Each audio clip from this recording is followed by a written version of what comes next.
Okay. Okay, here we go, walking around the NEC. We're coming up now to a business that's got a great idea called Motion in Business. They're trying to keep the fleet industry, so if you've got a vehicle up to 3.5 tonnes, maybe up to 5 tonne.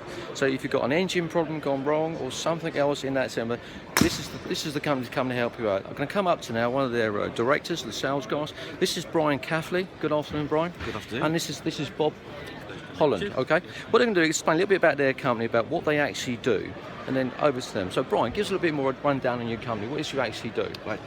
We are a vehicle parts supplier and remanufacturer of all sorts of major units for cars, vans and LCVs. And what you got up to, about 3.5, 5 tonne vehicles? Yes, your big long wheelbase vans, 3.5 tons. A lot of those vans have got special equipment on, so they're a little bit heavier, but it's mainly 3.5 tons, yes. Okay, so let's explain a bit about the engine block itself.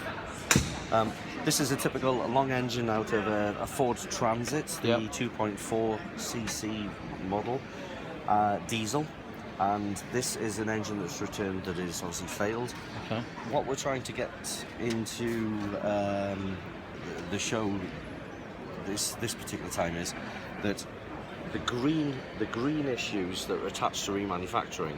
So when you have an engine that fails and you take that particular product and you put it back through a process which turns it back to new state, you also obviously retain a lot of the actual body of the engine and a lot of the components that you can rework and reuse. Okay. So that rework and reuse process saves about 55% of what parts would have previously been manufactured. And then it goes on to the next part here. Tell us a bit about this model here, this engine. This is the finished product, the remanufactured product. This is what we sell to our